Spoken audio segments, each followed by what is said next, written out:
Of 310 to left. We're in center field today, not left, and a lot further than 310 from home plate. We're up in the center field studios, the Wasabi studios, as we cover Fenway Fest 2025. A new idea from the Red Sox. It's been winter weekend over the last few years. First at Foxwoods down in Connecticut, then at MGM Springfield, but now bringing the team home to Fenway Park with the MGM Music Hall, the 521 Overlook, a lot of space here to have these events, autographs and panel discussions. Had our first view of the Netflix series that'll be coming out on the 2024 team. Plenty to talk about. Lou Merlone sat down with me to do exactly that. Lou and I caught up with the man trying to manage this team back to the postseason in 2025. It's the manager of the Boston Red Sox, Alex Cora, here on 310 to left. Tom Caron back with you. Lou Merlone here with us, and the manager of the Boston Red Sox, Alex Cora, here as well. AC, we've talked about this over the years at Foxwoods and then at Springfield. It is kind of cool for you, isn't it, to get these guys together and start to get a feel for what this group is going to be like? It's always cool come from Caguas at 85 degrees and they're here at 20. You know, I always like that part. Welcome home. Yeah. But, yes, it's always good. It's interesting because this offseason has been a little bit different than the last few. I was telling a guy that we're trying to recruit, whatever, that since I hop in the plane in San Juan all the way to the restaurant when I got here with Ramon and whatever, it's like the Red Sox talk and we want these guys, right? And it's different. It feels different, and there's no negativity, I think, at least from my end. I'm not getting that, and I think people are excited about the team. I mentioned to Rochi yesterday, I said, the difference this year is we're not hoping to be a good team. I think we have a good team right now. And everybody knows it. Now, what are we going to do to take it to the next level? Yeah, so the good part, too, the rotation, to me. What you've added on top, Crochet and Buehler on top of the guys you already have, and there's a lot of depth. But it seems like to me, we were talking about it before, Crochet, foundation years have already been had. Right? How can Crawford, you're not worried about inning totals like last year. Crochet's already had that too last year as well. And Buehler coming off Tommy John. Is that a nice feeling knowing that, the whole talk of Crawford and how hitting inning totals, you'll always protect him, but you can just let these guys go. Yeah. I like the fact that people are talking about six-man rotation. Imagine that 2 years ago. Yeah. We were bullpen games and it wasn't deep enough. And if you look at our seasons, the last three, we were in the hunt, right, in July 31st. We were right there, but we ran out of bullets, and it feels now that that's not going to be the case.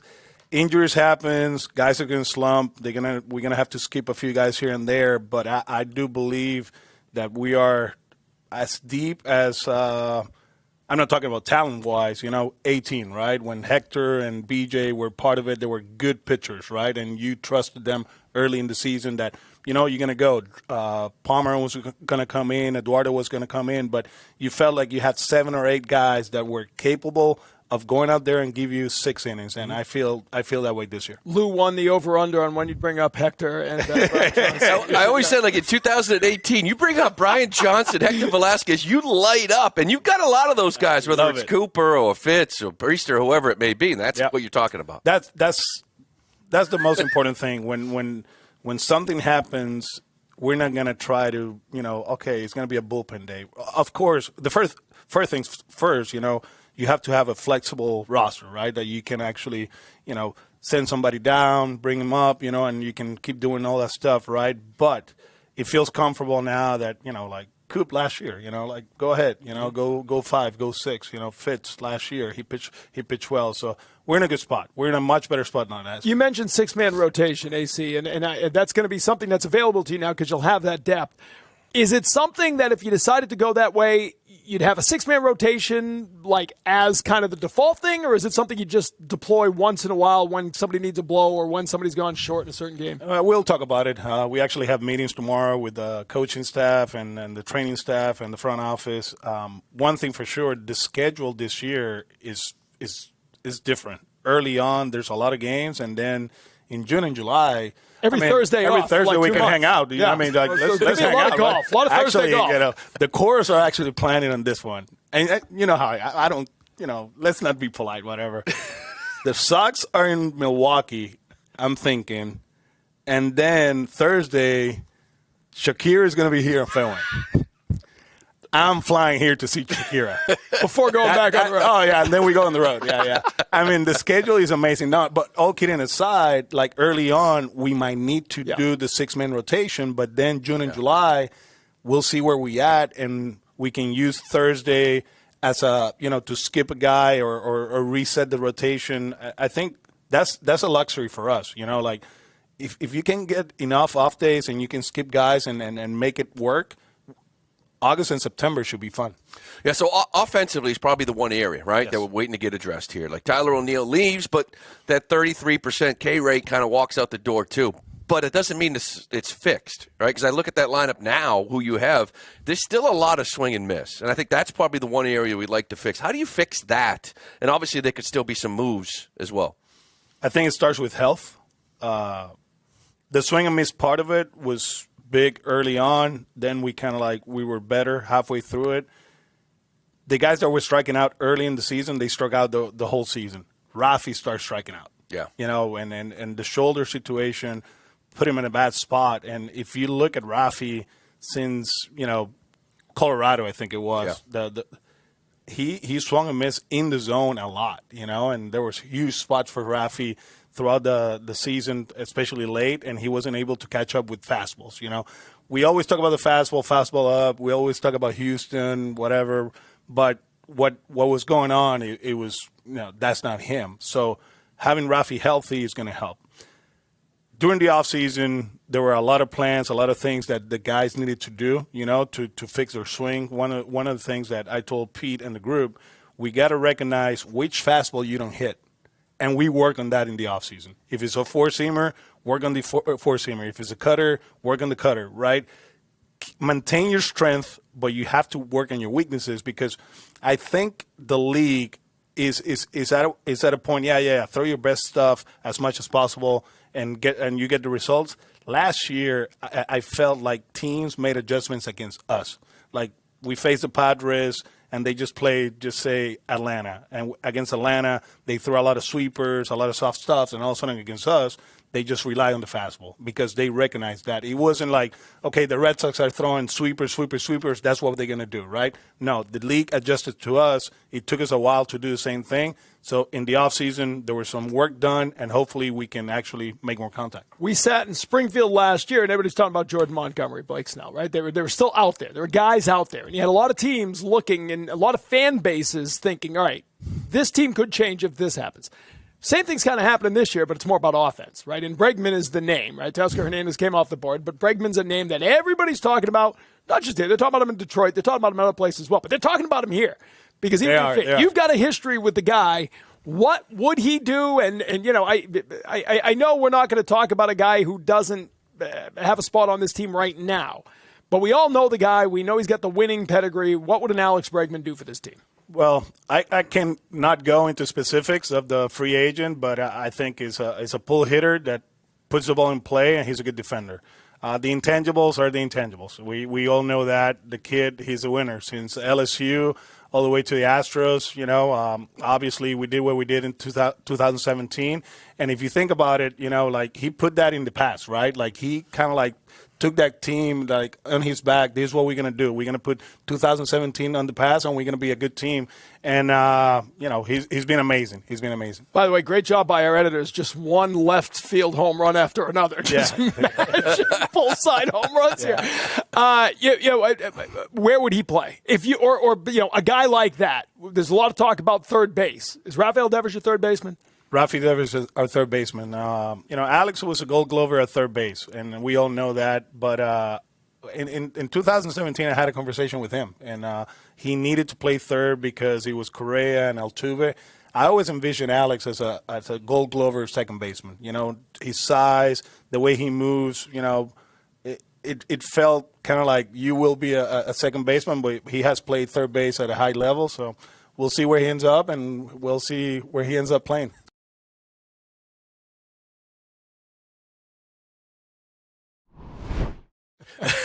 Speaking of intangibles, okay, I feel like around the game, guys come up to the big leagues probably less prepared when it comes to the fundamentals of the game, approaches hitters. a guy like Bregman, like what JD did for you in 2018 around the cage with some of these young hitters hitting, veteran leadership, having somebody around the cage with, you got so many young talented players. How important is it, especially more so in today's game, to have veterans, whether it's in your lineup, in your rotation, in that bullpen, to talk the game? I think overall it is needed, and for the reasons you just mentioned. Sometimes we rely too much on the coaching staff, and I still believe there's a line that it needs to separate the players and the coaches. I mean, my job is to prepare every single day to try to win a game, as far as like matchups and all that stuff. It's hard for me to be in my office, in the cage. It's hard for Pete to be with 13 guys at the same time. I think those conversations are huge. The other day I saw a picture on Lindor's Instagram account, and it was JD, Alonso, and Lindor sitting down looking at an iPad. And I'm like, that's what it's all about, right? Those conversations. JT did it a few years ago.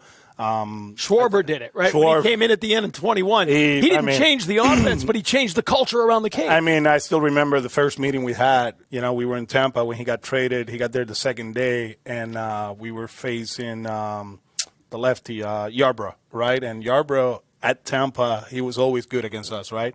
And we're going over the scouting report, the cutter and this and that and the angle. He's sitting there, with his underwear, the USA underwear, whatever, a cup of coffee, and everybody's going back and forth. JD's talking about the release, whatever. And at the end, Pete's like, Timmy goes like, anybody else? And Kylie's like, guys, this guy stinks.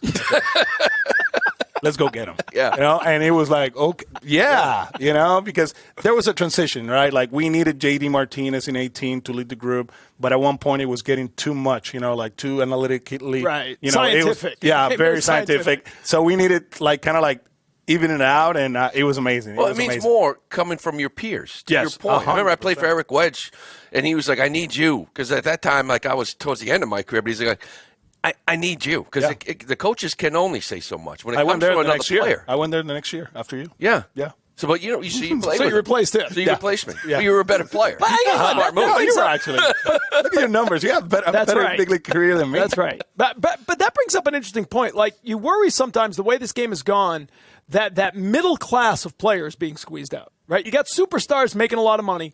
You got a lot of teams keeping guys on the minimum so that they can pay the superstars. I honestly think. But like a Rob Refsnyder, as an example here, a Lou Merloni and Alex Cora, they're getting squeezed out of the game. We'll be playing in Mexico right now. I wouldn't be in the big leagues. Brock Holt. Yeah. Right? Right? Like Brock Holt was a winning player, a leader in the clubhouse. I mean, solid player. I mean, good defender, good offensive player, good base runner, out of the game. I mean, that's where we at right now. No doubt about that. We talked about this in the prior segment. The American League East, not only have you improved yourself, the rotation is better. We know that. The bullpen's better. The American League East has kind of gone through a shift, right? Corbin Burns is out of the division. But you had a good point before about Toronto. The pitching's back, but you don't know what's going on there. Tampa Bay, Kevin Cash says, I don't know what. We're going to play at George Steinbrenner Field. We'll see what happens. Yankees are the Yankees, but it's kind of there for you guys to get back in this thing, isn't it? Yeah. I'm going to throw you a knuckleball or a curveball. The Tampa thing, playing in that stadium, is going to change the complexion of the division. There's going to be rain delays. There's going to be humidity. It's not the Tropicana field. Yeah. You're going to play every day. There's no rain delays. That's going to affect not only them, but all the teams that are going to play there. But they're going to deal with it all season. And left field in Baltimore. Right. Yeah. Those two things. I've been thinking about that the last 20 days. They did that for Tyler O'Neill. How we going to – I mean, like, we used to – we love going down there. Of course, So what's going to happen now? Right. They got a bunch of lefties that hit the ballpark. T.O. is there now and Gary, whatever. So it's a different environment. Toronto, I still believe they're going to pitch. They're going to be okay. The Yankees, like you said, they're the Yankees. There's a few things offensively that probably they won't do like last year. They're a little bit more athletic. We're better. We are better. So last year, I remember, in Springfield, I was loud.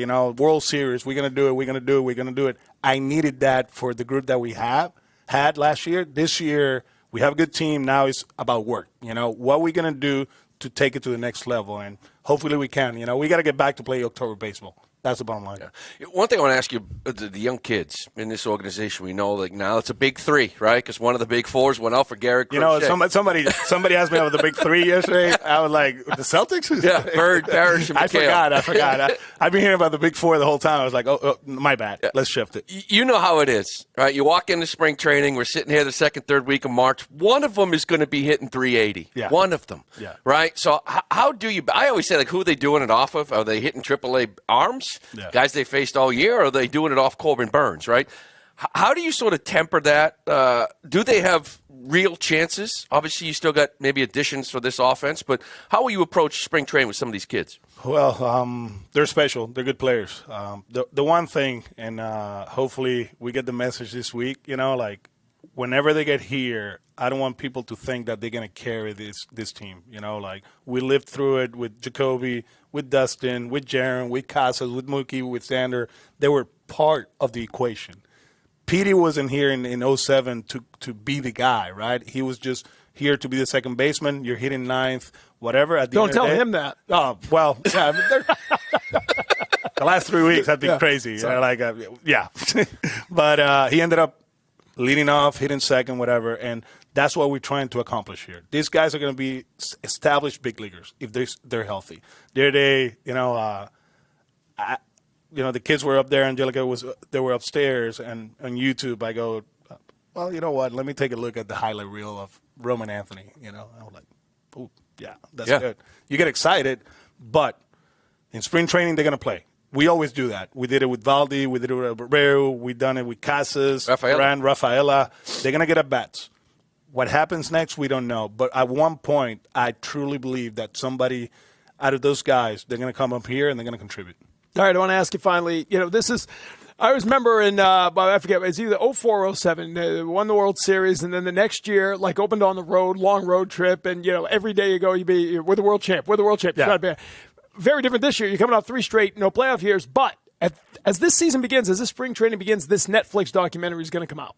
And there's going to be stuff. I don't know what you've seen of it so far. It's out of your hands now. What you've said. I know what I said. But I know what you said, but you don't know what everybody else said, right? Yeah. So there's probably going to be some stuff coming out of that people are going to talk about at spring training. Have you thought that through yet? Are you going to have a conversation with the team about, you know, these are going to be storylines that are out of your control because they happened last year, but they're going to become storylines when they come out on Netflix. Yeah, we'll talk about it in spring training, in the meetings, you know, and you know, what was said, you know, it's something that as an organization, we signed that contract and we were exposed, right? And I think the way they portray it, we're going to look good. You know, I was like, how are you going to make a 500 team look good on Netflix?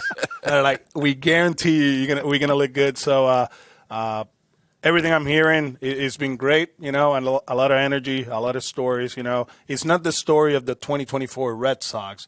It's kind of like the stories within the team, you know, which is fun and looking forward to it. So no one's come up to you and said, just to warn you, I may have said too much. Nah, okay. Probably they're gone. And that would be Tristan Casas. Tristan, I was thinking of Tristan. Does not come to you. Yeah, or they're not here anymore. Yeah, right.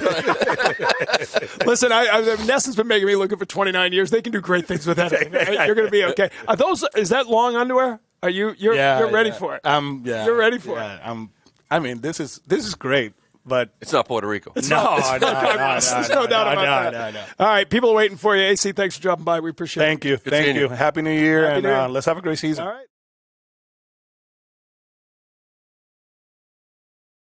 Of course, all of us at Nesson are getting ready for the upcoming season, putting together our roster that you'll watch before and after every game. And, of course, the Hall of Famer, Jim Rice, going to be right in the middle of it, just like he was right in the middle of the lineup here at Fenway Park for so many years. Jim dropped by and joined me to talk a little about his impressions of Winterfest and about the upcoming season. This is Red Sox legend, Baseball Hall of Famer Jim Rice. You know, I still can't put in my mind that you go with a 6-man rotation because I'm always from a 4-man rotation. But then again, the way the analytical part, the way guys are being programmed to play the game now, you go with a 6-man rotation. Well, you know, and I'm looking at it right now because Alex Cora was talking about this with us earlier. It's a little bit of a different schedule this year. They only have 2 days off in April. And you go into May, there's only 2 days off in May, right? A lot of times it's the other way around. You get a lot of off days early. So I don't think there's any doubt Alex Cora doesn't want to have a 6-man rotation all year. But I think he's looking at those first 2 months. You got a bunch of guys coming off injuries. You don't have a lot of days. The weird thing is, and this is going to be great for the golf game, by the way, okay? You get to June, every Thursday off in June, 4 out of 5 Thursdays off in July, and the first 3 Thursdays off in August. So you get like Thursdays off every week. So when you get to that, there's no way you can do a 6-man. Because with the day off, you just can't. But early in the season, I think it might not be a bad way to ease them in. Well, you got to do what you got to do, and I think all the ball clubs now are doing that. So you just got to go in there with an open mind and say, hey, this is what we got to do. We got to take care of the pitchers. You got pitchers coming off injuries and things like that, and you do what's best for the guys. We just had Garrett Crochet here. Big guy, 6'6", 245, one of the best pitchers in baseball last year. What does it do to a team when you not only add a pitcher who's been good, but this is a top-of-the-rotation, opening day starter type guy, one of the best pitchers in baseball when you look at his stuff? What does that do for a team, just for the psyche, for the hitters, for everybody on this team? Well, I put in mind, of course, a good friend of mine, and was yours, just passed away, Louis Tiant. It was like, give me 2 runs. Come in one day, I may need 4 runs. And so when you have that mentality of the pitcher to go out there and he's saying, I only need 2 runs. And he's the type of guy say, you give me 2. I was with the Chicago White Sox last year. I needed a lot of runs. And so if you guys give me 2 or 3 runs, I got a chance to win a ball game. And that's what you look at. Red Sox a 500 team last year. They haven't made the playoffs in 3 years. Alex Cora said, we got to get back to the playoffs this year. We got to be a 90-95 win team this year. They've added Crochet. Walker Buehler has been a really good pitcher for the Dodgers, recorded the final out of the World Series, but he's coming off an injury. Giolito coming back from injury. They've done a lot to improve the pitching. Got Whitlock back. You heard him say he's going to be a reliever this year. Liam Hendricks back. So I think the pitching has really been improved. Do they need more offense? They wanted to add a right-handed power bat. They haven't. They lost Tyler O'Neill. They don't have that right-handed guy in the middle of the lineup other than Trevor Story. You need more offense, but you need players that have the mentality that I'm going out there and play 145, 150 games. I got to do small things and win ball games. I'm not a home run hitter. Forget about the analytical part as far as getting the ball in the air, getting line drives. You can get a lot of runs. You can score a lot of runs. You can win a lot of ball games by getting that single, not the home run. And then if you look at a situation where I always said that you talk about hitting 300, you're thinking about getting the 3 hits out of 10 times at bat. Now, out of those 3 hits, how many is going to be home runs? And you're not a home run hitter. So what's wrong with trying to get 5 or 6 base hits? A lot of strikeouts last year. Yes. That's got to cut down. And what's the batting average? The batting average, I think we looked at it the other day, was like 243 of Major League Baseball. Yeah. That's bad. That's across the game. Yeah. Yeah. But the Red Sox want to cut down that strikeout rate. And they did. Alex Cora says, if you look, we struck out a lot at the beginning of the year. Then we kind of got it together, and then it was guys like who don't usually strike out. Devers started striking out a little bit. If you keep that number down, this offense is going to be better. So when guys look for home runs, what they think about doing, overpowering the ball, the swing gets big. One of your better hitters of all of baseball, Ted Williams, said, be short and quick. Get the base hits, and those are the things you keep it going around the bases. That's what you got to think about doing. You're not a home run hitting team. Where you get that jacket? I got to get a jacket like that. I can get you one. Styling.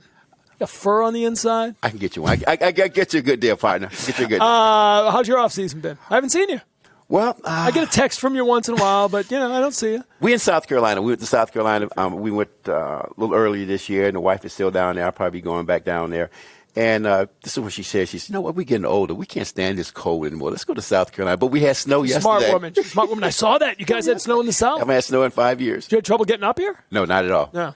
All right. You mean spring training? We'll see you? Spring training. Matter of fact, I may be down February the 1st. Red Sox been very, very good to me. I would hope so. That's how you do it. He's a Hall of Famer. Jim Rice, good to see you, partner. Good to see you always. The best. Jim Rice, the Hall of Famer, the retired number 14. He'll be with us, of course, throughout the season ahead.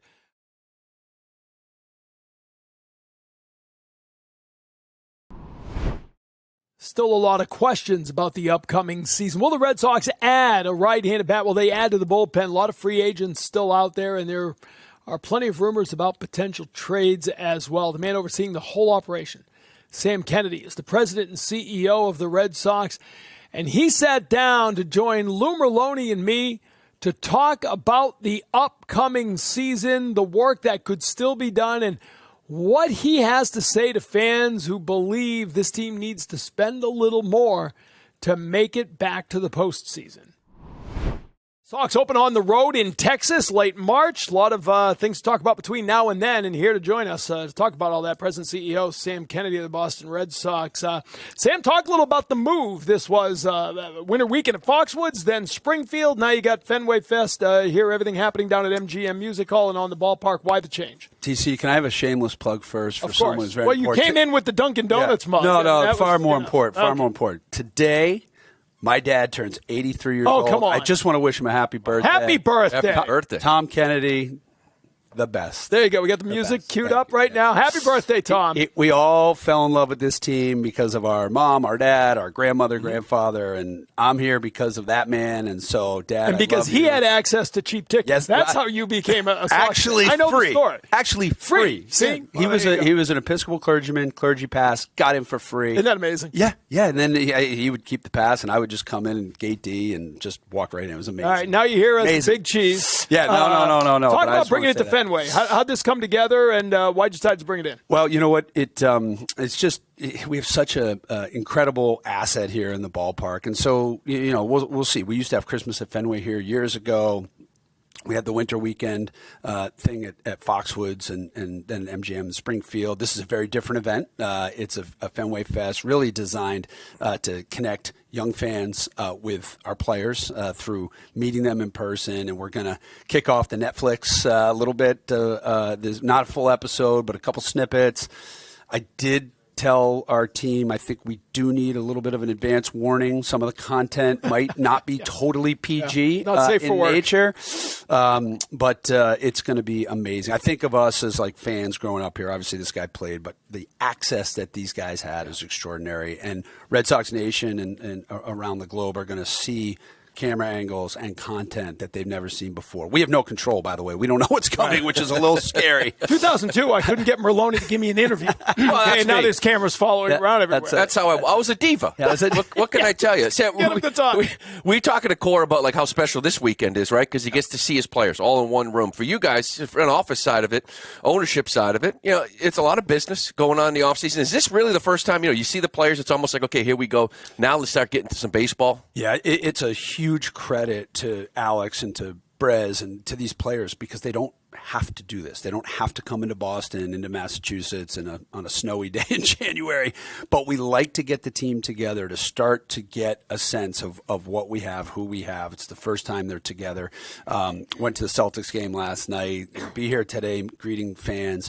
And then tonight they're going to have a bowling event. So it's just a nice way to sort of kick it off, low key, no pressure before we all get down to Fort Myers. So real credit to our baseball leadership for getting these guys to come into to Boston in the offseason. And they know it's important to connect with these fans. Baseball matters here more than anywhere else. And this group of players, they get it, and Alex and Craig get it. So what I'm curious of, see the players here for the first time. In years past, maybe today, how many guys pull you aside here today and say, hey, what are we doing, Sam? Yeah. Hey, why don't we go here? Why don't we go there? This guy's still there. I just talked to him last weekend. These guys kind of are part of it as well. Absolutely. I mean, one of the things that you forget, you don't forget, but you realize as you get to the off season, like hot stove season in New England, in many ways, there's more attention and focus on it even than the regular season because it's like, who are we going to have and who's coming to this roster? And look, we started the season with the pursuit of a big free agent, which didn't work out. We go down to Dallas. If you would have told me that we were going to emerge with one of the best left-handed pitchers in all of baseball, I didn't see that coming. I didn't see that deal getting done as we went down there. I didn't see us emerging with him.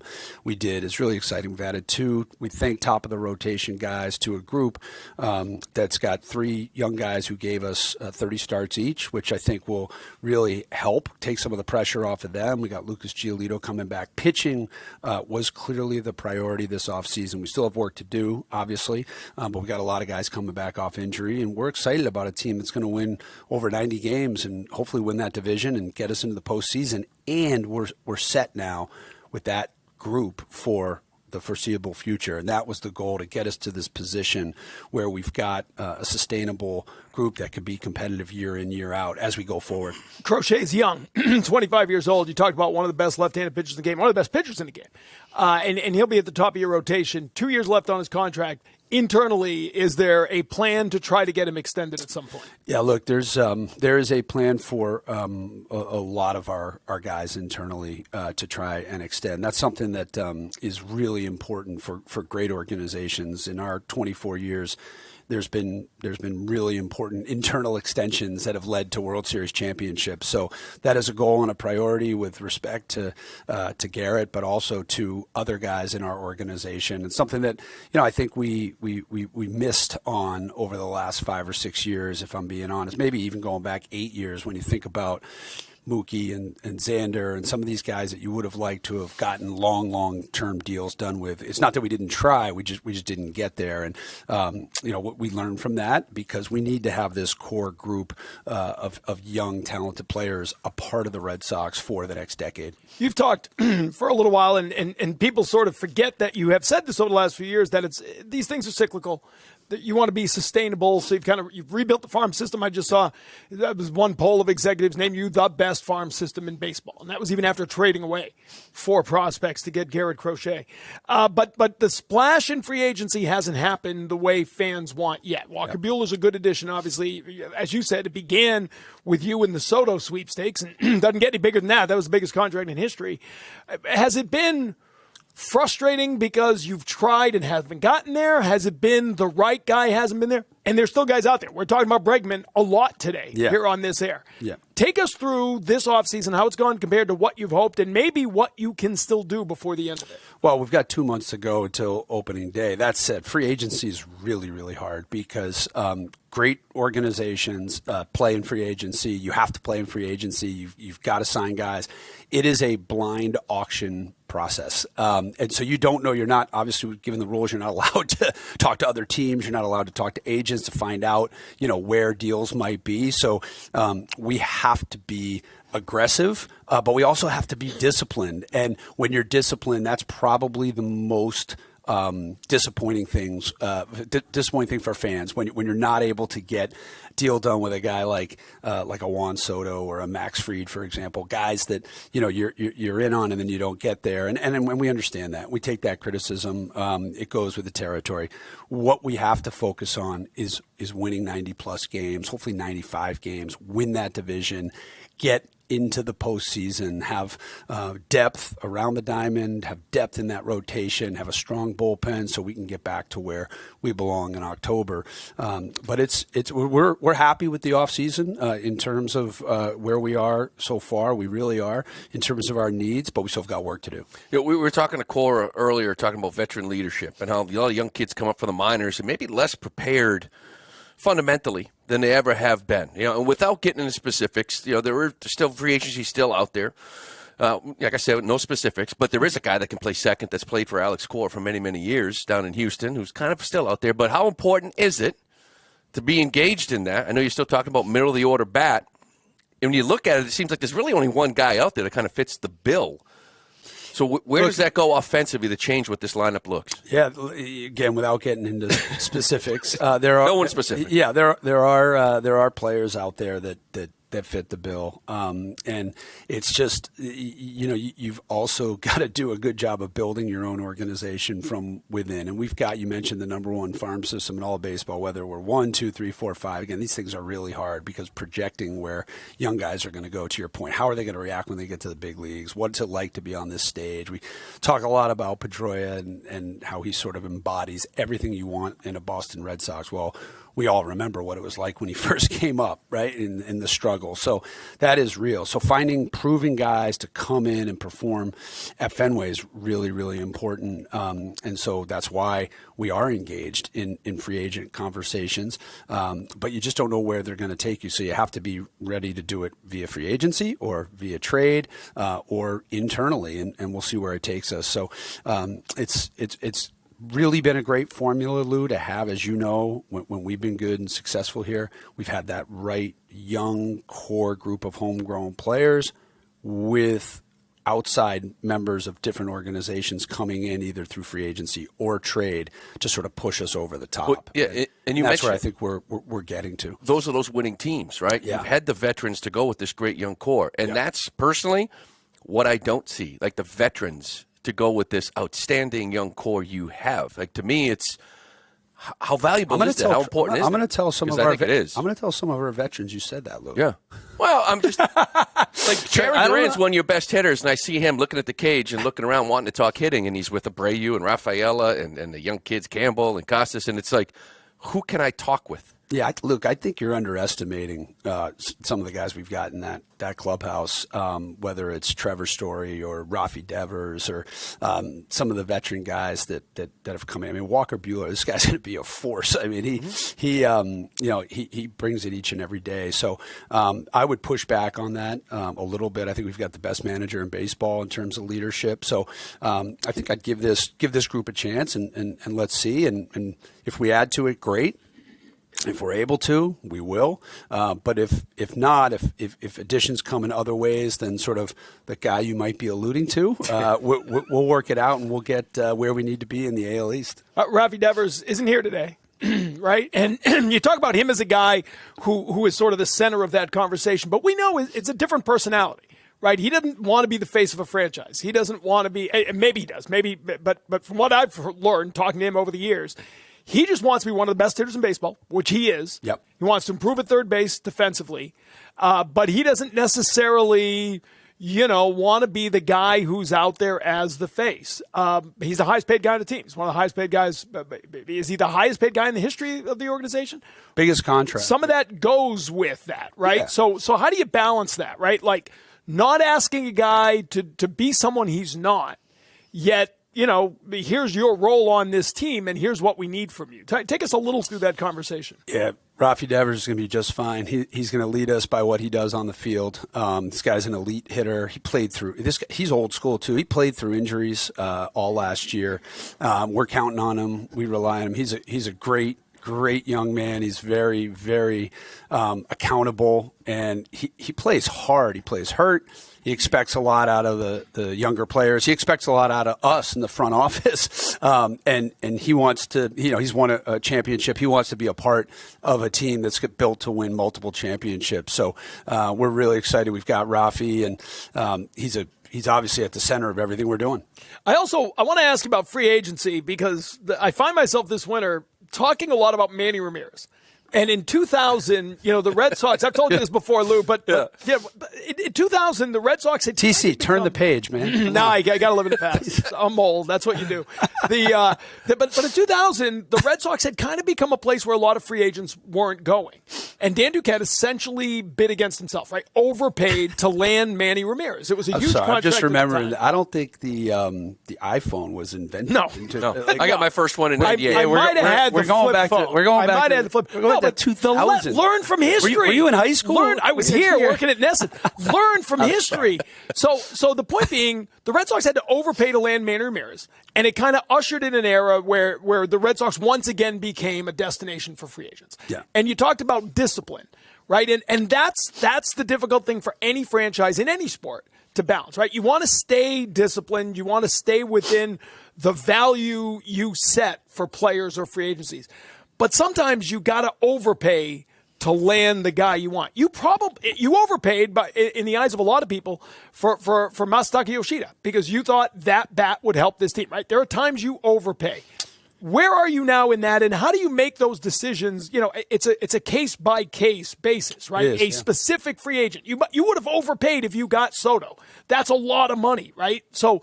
That's a difficult decision for any franchise to make. And I use the Manny experience because it did work out, right? Yeah. He wound up being a guy who ushered in the glory days that we are still living in now. Yeah, look, it's interesting. I think about it a little bit differently. The concept of overpaying actually doesn't really resonate, right? The market is driven by different factors. And when you have to get a player, you have to pay a certain price. So you didn't overpay. You paid what you needed to pay to get the player. Right? It's like, and so you make decisions as an organization, and you have limits where you're going to go to be disciplined. And in 24 years, we've had great success acquiring certain free agents that have contributed, some that have not, and we've had other instances where we've been disciplined and we've held the line in terms of where we were going to go on a certain free agent, and we didn't get the player. Look, at the end of the day, a baseball roster is going to end up being made of 50-plus human beings. These are people. These are athletes. They have their own stories. These are individuals that are going to contribute to something special. Our job is to go out and win 95 games and win the American League East. We think we can do that this year. We really do. And you have to have contributions from all over the roster. That's the focus. That's the job. It's been a frustrating 2022, 23, 24. Probably no more frustrating than for John Henry and Tom Werner and Mike Gordon and yours truly and Alex Cora. We want to get back where we belong, and that's competitive in the American League East, winning that division, getting into the postseason. And I think where we are today, I think we have the opportunity to do that. Are we done in the offseason? No, we're not. I wanted to ask you about Craig Breslow, because now it's year 2 in the winter. As far as for him, there's been some changes, and I'm curious, what have you seen from the day you hired him to dealing with him the last couple of days? Like, what changes have you seen from him as far as how he goes about his business? He's been extraordinary, Lou. Actually had a conversation with a very high-profile agent who you might know the other night about Craig Breslow. We both remarked that we just can't believe he's only been in this job for a little bit over a year and a half, whatever it is. He obviously grew up in New England. He knows what it means to win in Boston. He's been a part of championship teams. I love that he's been in the clubhouse. I love his discipline. I love his toughness. I love his urgency. I love his intellect. He understands how to deal with people. He's got the hardest job in the building. He does. He's trying to balance winning 90-plus games this year, next year, the year after.